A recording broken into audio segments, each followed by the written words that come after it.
Well, closer to home, we are learning that Oregon State Senator Aaron Woods died Saturday after stepping away from Senate duties earlier this month for medical treatment. He was 75 years old.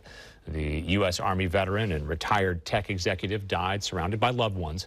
Woods joined the Senate in January, representing Wilsonville and other neighboring cities. He served as the co-chair of the Joint Committee on Information Management and Technology and the Ways and Means Committee, the subcommittee there on Transportation and Economic Development.